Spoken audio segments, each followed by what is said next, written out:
Welcome back, and today we're going to talk about how to master the sum product formula. Now, sum product is by far one of the most powerful formulas you can use in Excel, and usually it's a bit misunderstood. The syntax can be hard to learn, but today we're going to break it out, make it super simple, and then go ahead and give like a real life example you can use. So starting off with the basic, what does sum product do? All right, so we're going to start off saying equals sum product here. Press tab, and it says array 1, array 2, array 3. So what you can do is you can select an array. So I'm just going to highlight a couple of cells here, and then I'm going to put a comma, and I'm going to select a second array. Notice how it went from array 1 to array 2. If I did a comma, it would go to array 3, but we'll stick with 2 for now. I'm going to end parentheses and press enter. And so we get 79. So what is 79? Well, what it's doing is it's taking each of these, it's taking these two arrays and it's multiplying the first value in array 1 times the first value in array 2. So you get 12. And then it adds the second value and the second value multiplied together, you get 25. Then you get 42. And it just adds up these three products together. So if we added a third array, it would go 1 times 2 times 3, get a number, 1 times 2 times 3, get a number, 1 times 2 times 3, and it would add all of the numbers up. So it's a really quick way to multiply two different arrays together. Great. So this isn't that useful though. So we're going to see how does this become super useful. Well, let's go back. Let's think about what Boolean logic is for a sec. So if I say equals 1 equals 1, right, it returns as true. What am I saying? Is 1 equal to 1? All right. And then this returns as true. Okay. Now, what happens? Let's make this a little bit different. Let me say is red equal to red. Then I'll simplify it. Okay, returns as true. I could even change this to is 3 equals 3 equal to 6 divided by 2, right? What I'm showing you is that you can have a logical statement in Excel and it will return as true. Now, what is true? Well, remember that the computer uses true false as a binary variable, which just means true is equal to 1 and false is equal to 0. So if I do this, if I say, okay, this is equal to true, and if this is true, then multiply this by 10. Okay, notice what I did here. This is just saying true. This is just logical statement returns as true, multiplied by 10. Well, what if I do this? So what if I say 5 over 2? Now this becomes false. So what happened here? All that happened is that when this 10 went to multiply by the cell, because the logical statement returned as false, then a 0 is here instead of a 1. And if this becomes true again, it multiplies by the 10. So we're going to use this. We're going to use this Boolean logic. We're going to embed it within the sum product, and it's going to be really cool. So let's start off here. Let's start off pretty simple. I call this adding a variable. So what are we doing? So we're trying to do the original sum product here. So we're going to do equals sum product. Okay, and then I'm going to do this. Notice how in the original one up here, when I originally did it, I just did array 1, array 2. Okay, that was my syntax. Now I'm going to change up the syntax here. I'm going to do equals sum product, and then I'm going to add another parentheses here. I'll even put a space just to make this simpler. Okay, I want you to look for the term red. So I'm going to do red. Okay, and say red is equal to any of these cells. So I'm going to stop there for a second and just enter that. All right. Now, what's happening here is that it's looking for red within these cells. All right. And I'm going to go like this. So, okay. Now, if I multiply it by these cells here, I'm going to get 13. So like what the heck is going on? So I'm gonna do over here 1, 1, and 0. So basically, when I say red is equal to C19 to C21, what it's doing is it's looking at this column right here, which I'm gonna highlight, and it's saying when you find red, return it as true. Remember that true returns as 1 or 0. Okay? And then I want you to multiply this 1 or 0 by whatever value is in this column. So what happens is it goes down and it says, okay, 3 times 1 is 3, 10 times 1 is 10, 5 times 0 is 0, and then it adds it up, 13. And there's our 13. And we can do this again going in a different direction as well. So we just did this in a column. Let's try doing it in a row. So all right, so we're going to do equals sum product. And what are we looking for? Well, let's look for a date. Let's look for this date up here. Okay. And then we're going to multiply by these cells down here. All right, it's not liking my date. Let me add in. I did 21, that's why.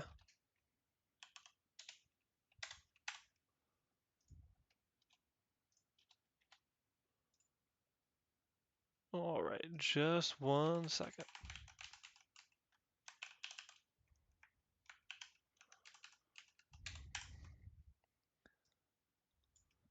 It's being a little funky because I'm choosing a date. Okay, I had to change it there, but this is a good learning opportunity anyways. So notice how here I just typed in red, okay? So you type in red and then it allows you to basically screen for that variable. What you can also do is you can just have a cell right here, just call it red, or you can have it off to the side, doesn't matter. And instead of typing in red, you just click on the cell you want it to go for. And then once you've set that up, you can just change the cell. So I could change that to orange, and then all of a sudden these would go to 0 and this would go to 1. So over here, how we're going to set this up, we're going to say, okay, look at this cell right here, which let's make this green. And look for that within this date column, and then multiply by these cells. So this is returning as a 1, and this is returning as a 0. And it's saying multiply 10 by 1, multiply 5 by 1, add them together, and you get 15. I can change this to 231. Well, let me make that a 7. And if I change this to 231, it'll change to 18. Cool. So how do we add this together? So we're gonna do this by let's do a couple variables. I want it to be red. I want it to be red 2, and I want it to be on February. Okay. So I'm gonna go into this data set. I'm gonna look for all of these variables that are attached to the data, right? Because for 2 red in February, for red number 2, it's 41, right? So it has all of these variables linked to it. So I'm going to write the formula. So we're going to combine it all together. We're going to start off saying, okay, I'm going to go to red. Look for red, and I'm going to lock that cell. And I want you to look for red in this array. So we're going to go here. We're going to identify the array we want it to look for. All right. Once you have that set, enter the parentheses, and now we're going to multiply by number 2. So you get number 2 here. You're going to lock that, and you're going to set that equal to the array you're looking for, which is right here. And we're going to lock that. And then we're going to set up the third variable. You're going to go here. Click on that. I'm going to lock that as well. And now we're going horizontally. I'm going to click on these data cells. I'm going to lock those in. And when you're done, make sure to have the last parentheses there. Okay. And auto-corrected for me. All right. Now, what just happened here? So it just returned as 2. Why did it return as 2? Because I haven't selected this data set yet. So all that's happened is it's identified that there's two numbers that are in that data set, right? It says, okay, this cell right here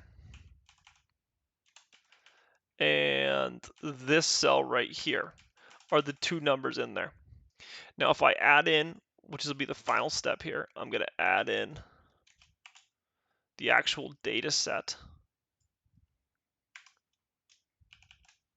Notice how for the final one here, there's no variable. So there was one variable, there's two variable, there's three variable, and then you just have the data that you want to sum and make sure that you can see it visually here, but the rows and the columns are already identified in the variables. Notice how B32 to B37, 32 to 37, A32 to A37, 32 to 37, C32 to D37, 32 to 37, right? Same thing with the columns. Up here, when I multiplied by column C and D, up here, the data set has column C and D.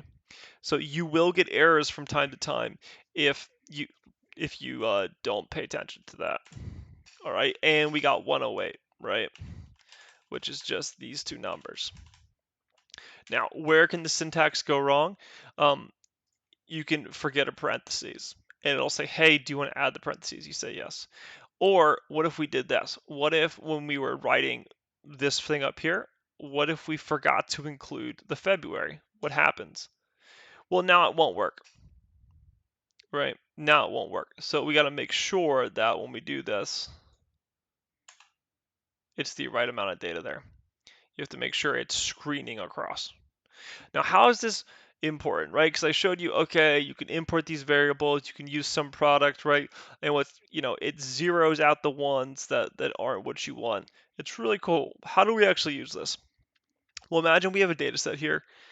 We have some project IDs, we have some project names, we have some revenue, expenses, some months associated with the expenses. So what do we want to do? Well, we're going to try and build a little model here that just kind of shows what's going on. So what I'm going to start off by doing is, okay, we have some dates here and we have the programs. Now we're going to ignore the forecast because we only have actual data that we're working on and we don't need to actually build a model for this exercise. But I'm going to show you how to bring in everything. It's going to be the same thing, but I'm going to do equals Sumproduct. We're going to do A. Now, I'm going to show you how to make this automatically update. Now, previously we did all three variables and we locked them. But what I want to be able to do is enter the formula one time in this cell and then drag it across all of the cells that I'm working on. Okay. And the way I'll do that is by interlocking it. So I'm going to go over to A and I'm going to column lock it, right? Which means that when I go down from row A to row 9 to row 10, it's going to stay in column B, but it will move down the rows. So, okay, we did that. Equals, we go over to data, and here we're going to select that entire set right there. Okay, now we're going to multiply that by the program ID. We're also going to column lock this. We're going to set that equal to the project ID column. And then we're going to go back up. We are going to grab the date right here. We're going to row lock this. We're going to lock it in row 5. So when you're going horizontally, you row lock. When you're going vertically, you column lock. All right, so we lock that. We go over here, select our date. Perfect. And now, because we are doing revenue, we grab the revenue number and we press Alt H VF. All right, so it says we made a mistake here. Where is our mistake? All of these dates are 21, not 22. Okay, that's that's my bad setting this up. So we're just gonna quickly do this. Find what? Find 2021, replace with 2022, replace all. Good to go. All right, so we go up and voila. There's our data. Was there, This is also messed up, so we're gonna replace this. We're gonna place the 2/31 with 2/28. Perfect. Okay. And notice how, if I go here, notice how these are dynamically updating. Okay. And all of this got brought in. And how do we check this? Well, an easy way to check this, we do equals Sumproduct here. Say, okay, well, are we bringing in all of the expenses for that date? So we go to total, say, okay, yeah, sure. Let's just go up here. We're going to row lock this. Go here, go to the dates, check on that date, lock in the date, and multiply that by revenue. So just bring in any revenue on that date. All right, and that matches. We can add a little error here. So just do equals this is equal to sum this. Okay. And as long as that statement is true, like, all right, we know this is pulling through correctly. That's a little error check you can add in.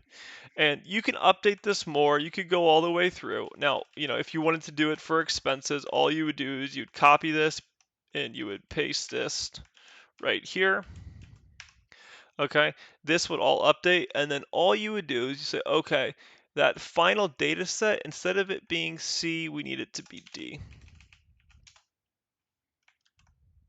I need that to be D.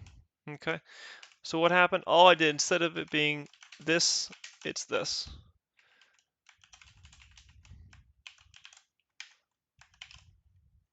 And that's how you can fill it out. That's how you can use that. So I hope this was really helpful, and I hope you can use this in your data sets. The last thing to note is that when you're using Sumproduct, you can use text variables in the variable portion of the formula, but you can't use it to grab like red. So if you can't have red or into those texts in the data set you're pulling, but you can use it as a variable. Alrighty, have a good one.